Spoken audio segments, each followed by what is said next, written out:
The Carolina Panthers have signed quarterback Bryce Perkins just days before the Pittsburgh Steelers head to Charlotte for their final preseason game.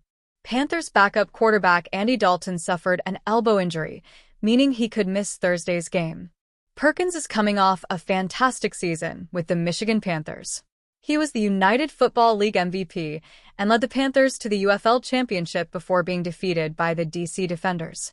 Perkins had 1,342 passing yards and 269 rushing yards, with 4 total touchdowns in 7 games with the Panthers. In his postseason starts, he racked up 576 passing yards and 5 more touchdowns through the air.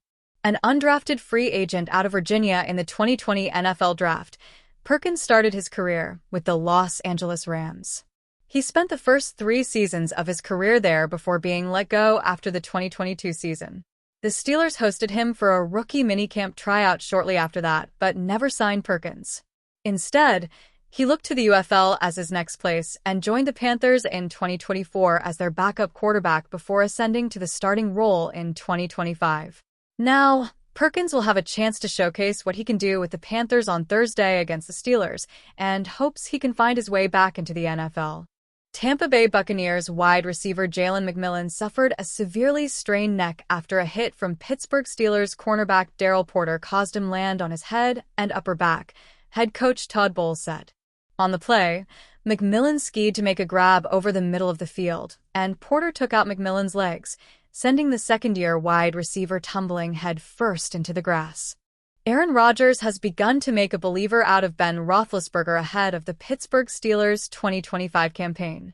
Although Roethlisberger indicated earlier this year that the Steelers could be an 11-win team with Rodgers, who had not yet signed with Pittsburgh, Big Ben might go a step or 2 further after going to a practice. Watching Aaron work, he threw one pass, and as he started walking over to me, I was like, "Man, tell you what, one thing that doesn't stop working, and it's that arm," Roethlisberger said on the Footballin' podcast, Hat Tip Steelers Wire's Andrew Vasquez. "His arm looks good. At some point before the season starts, I'm going to go back through my Footballin' notebook, and I might have to readjust my pick for the season of wins and losses." While 11 wins can be a tough ask for any team, the Steelers are annually a good bet to get there, or at least very close. Last season, despite starting quarterback Russell Wilson missing the first 6 weeks of the season due to injury, the Steelers opened the year up with a 4-2 record. And with Wilson at the helm, Pittsburgh rattled off 4 wins in a row and improved its record to 8-2.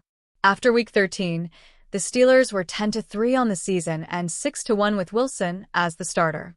However, the final 4 weeks featured 3 of the best teams in the league: the Philadelphia Eagles, Baltimore Ravens, and 2-time defending Super Bowl champion Kansas City Chiefs, and the Steelers lost each of those games, plus the season finale versus the red-hot Cincinnati Bengals. Although the 4-game losing streak and wild card playoff exit at the hands of the Ravens was a bitter end to the season, the Steelers still managed to win 10 games with considerable question marks around the health and effectiveness of Wilson or Fields, the team's top 2 quarterbacks. Pittsburgh certainly hopes that Rodgers can bring some stability to the position this season. And Rodgers is likely looking for some stability as well after an injury immediately ended his first year with the New York Jets in 2023 before a 2024 season in which Rodgers and the Jets floundered, resulting in the mid-season dismissal of head coach Robert Saleh and Joe Douglas. Rodgers, 41, is the oldest player in the NFL and has said that he will most likely retire following the season, which will be his 21st in the league.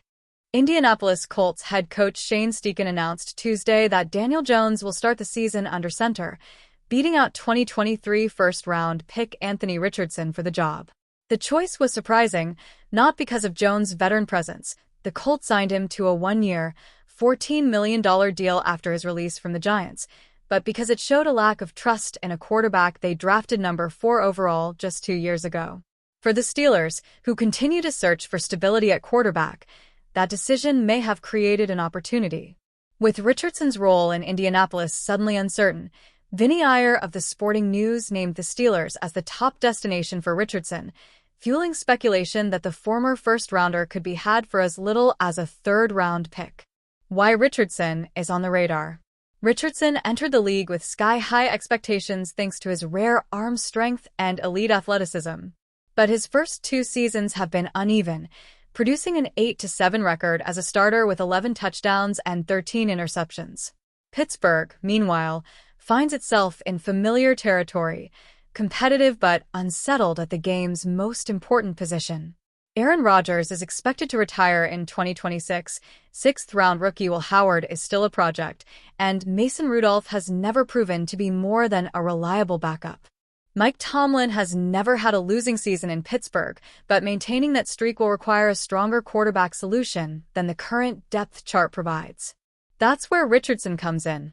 At just 23 years old, he remains a developmental swing worth considering, especially if the Colts are open to moving him for something as reasonable as a third-round pick.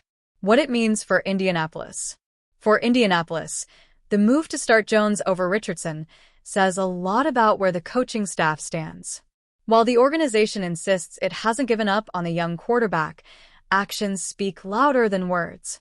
Richardson himself handled the decision with professionalism, telling reporters, "You gotta respect the decision.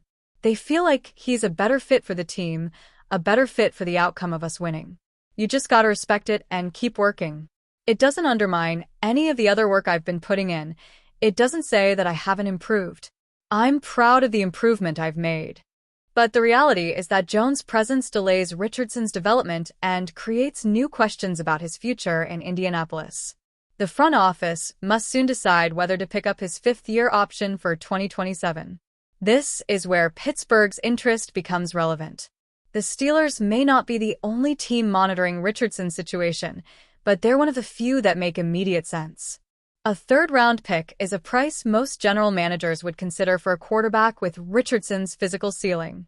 It's far from certain that Indianapolis is ready to move on. But the Colts' choice to start Jones over Richardson did more than set their depth chart. It cracked open the door to one of the NFL's most intriguing trade scenarios. And if the Steelers are serious about solving their quarterback problem, they should call the Colts immediately.